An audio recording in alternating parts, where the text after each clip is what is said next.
आप सभी लोगों को मेरा सादर नमन। मैं रुचि गजाल यूपीएस कुसुम्बी से आज पर्यावरण की पाठ योजना लेकर आई हूँ। यह पाठ है पर्यावरण असंतुलन मानव हस्तक्षेप का परिणाम, जो कि पाठ नंबर 10 है। प्रकरण इस प्रकार से है। सामान्य उद्देश्य: छात्र पर्यावरण को जानेंगे, छात्र पर्यावरण के प्रति जागरूक होंगे, छात्र पर्यावरण की समस्याओं को जानेंगे और दूर करने का प्रयास करेंगे। विशिष्ट उद्देश्य इस प्रकार से हैं। छात्र जनसंख्या वृद्धि के दुष्प्रभावों को जानेंगे, छात्र ऊर्जा का महत्व जीवन में जानेंगे, छात्र जल ही जीवन है वाक्य का महत्व समझेंगे, छात्र वन हमारे रक्षक वाक्य का महत्व समझेंगे।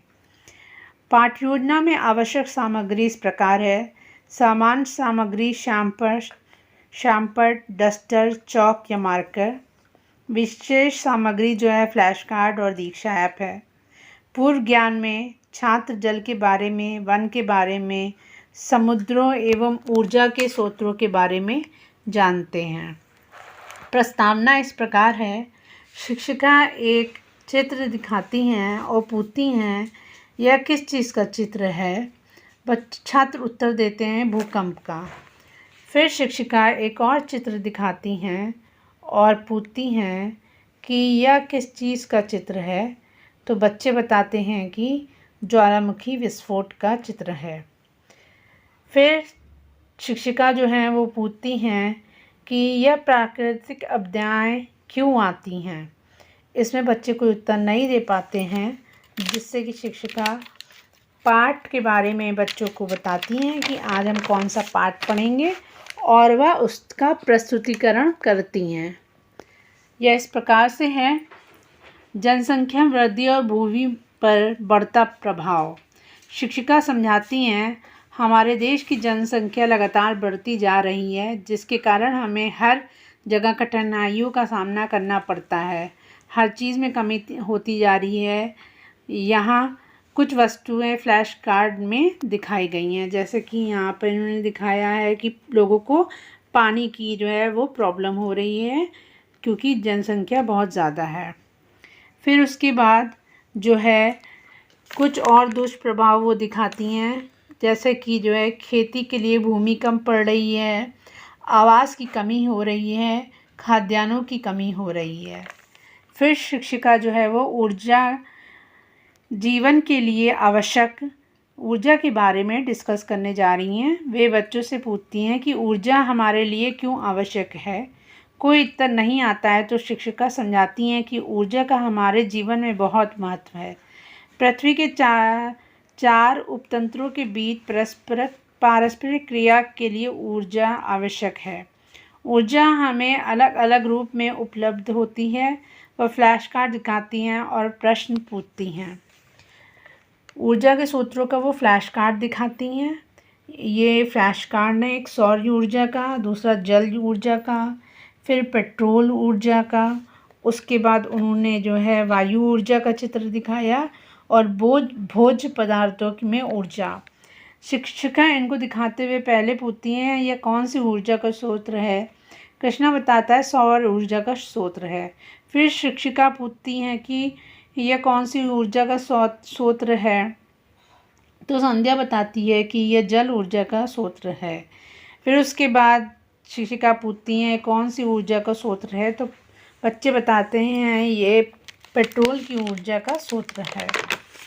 इसी तरह शिक्षिका सबकी प्रशंसा करती हैं और फिर वो पूछती हैं कि ये कौन सी जो है ऊर्जा का स्रोत है।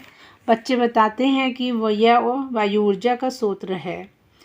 फिर भोजन पदार्थों को दिखाते हुए वे पूछती हैं ये किस प्रकार का स्रोत है। बच्चे बताते हैं कि यह भोज्य पदार्थों से पाई जाने वाली ऊर्जा का जो है स्रोत है। शिक्षिका फिर जो है कुछ और चित्र दिखाती हैं। ये चित्र नाभिकीय ऊर्जा का दिखाती हैं और पूछती हैं कि यह किस चीज़ का स्रोत है। आरती जवाब देती है यह नाभिकीय ऊर्जा का स्रोत है। फिर शिक्षा किस ऊर्जा का स्रोत है दिखाती हैं और उसके बाद एक चित्र दिखाती हैं। तो बच्ची जो है वो जो है अंश जो है वो कहता है कि ये लकड़ी द्वारा प्राप्त ऊर्जा का स्रोत है। फिर शिक्षिका जो है फिर से एक जो है वो फ्लैश कार्ड दिखाती हैं और पूछती हैं कि यह किस चीज़ का ऊर्जा का स्रोत है। तो संध्या बताती है यह मिट्टी के तेल द्वारा प्राप्त ऊर्जा का स्रोत है। फिर शिक्षिका ये फ्लैश कार्ड दिखाती हैं। ये दोनों फ्लैश कार्ड दिखाते हुए वे बच्चों से पूछती हैं कि यह किस प्रकार की ऊर्जा का स्रोत है।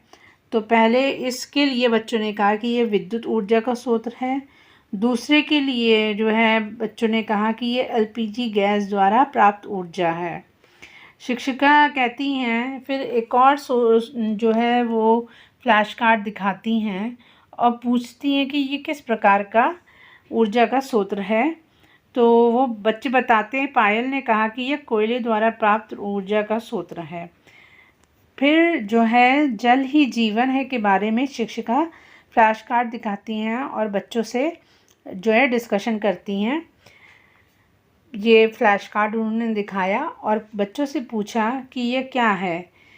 तो राधा ने कहा यह जल का चित्र है। शिक्षिका समझाती हैं कि जल के बिना जीवन की परिकल्पना भी नहीं की जा सकती है।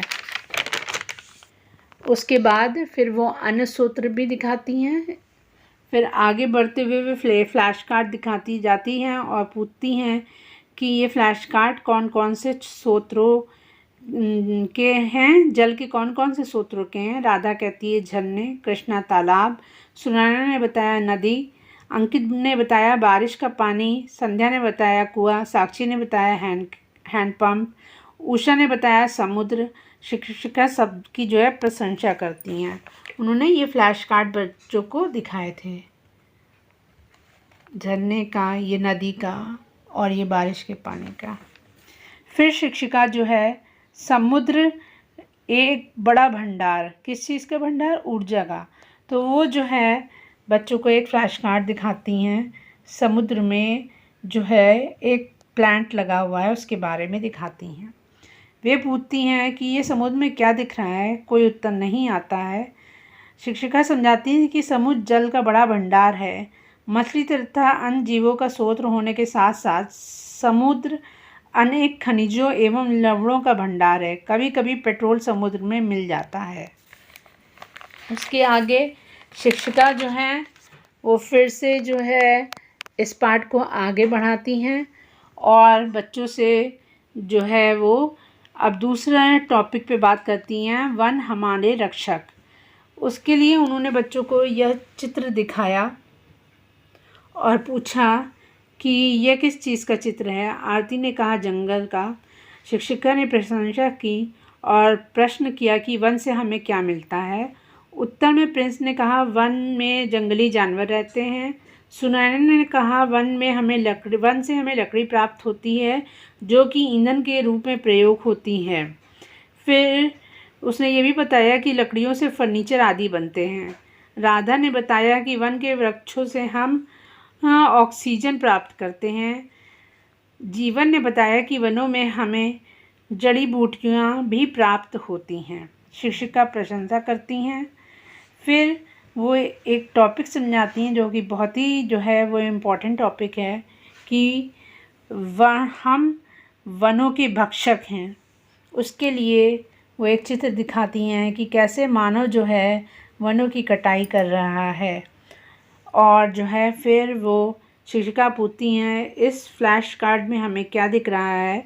तो पायल ने बोला कि जो है वनों के पेड़ बड़ी मात्रा में काटे गए हैं। शिक्षिका ने प्रशंसा की।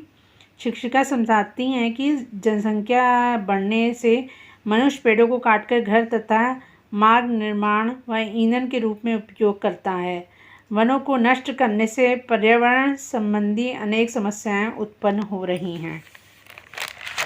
उसके बाद जो है शिक्षिका इन लोगों को एक और चित्र दिखाती हैं जो कि चिपकू मूवमेंट के बारे में था, जिसमें कि जो है महिलाएं जो हैं यदि कोई वृक्ष काटता था तो उस वृक्ष के चारों ओर चिपक जाती थीं और उस वृक्ष को काटने नहीं देती थीं। इस प्रकार से महिलाओं ने प्रयास किया था जंगल को बचाने का। उसके बाद शिक्षिका का पाठ ख़त्म होता है और वो शाम पर सारांश पे आती हैं। वे पहले बताती हैं कि जो है हमने जो है पाठ पढ़ा है जो कि मानव असंतुलन, मानव हस्तक्षेप का परिणाम था। इसके कारण जनसंख्या वृद्धि और भूमि पर बढ़ता दबाव है। फिर उन्होंने बताया कि हमने ऊर्जा जीवन के लिए आवश्यक है, इसके बारे में पढ़ा। जल ही जीवन है के बारे में पढ़ा, जल के अनेक स्रोतों के बारे में पढ़ा और किस प्रकार से समुद्र जो है वो एक बहुत बड़ा भंडार है हम लोगों के लिए, और वन हमारे रक्षक कैसे हैं और हम वनों के भक्षक कैसे हैं। ये सब शिक्षिका फिर से शॉर्ट में डिस्कस करके जो है वो इस पाठ को समाप्त करती हैं। आकलन हेतु बोध प्रश्न जो हैं, शिक्षिका जनसंख्या वृद्धि के दुष्प्रभावों को बताएं। दूसरा प्रश्न है ऊर्जा के विभिन्न स्रोतों के बारे में चर्चा करें। तीसरा है जल ही जीवन है पर अपने विचार व्यक्त करें। गृहकाल में शिक्षिका प्रश्न देती हैं, पेड़ पौधे पर्यावरण का संतुलन बनाए रखने में किस प्रकार सहायता करते हैं। पर्यावरण असंतुलन के दुष्परिणाम लिखिए। फिर तीसरा प्रश्न है मानव वन के भक्षक किस प्रकार हैं। चौथा है समुद्र का जल खारा होता है या मीठा। प्रोजेक्ट काल में शिक्षिका जो है बच्चों से कहती हैं जनसंख्या वृद्धि के होते दुष्परिणामों को चित्र के द्वारा उल्लेख करें। यह पाठ यहीं पर समाप्त होता है। धन्यवाद।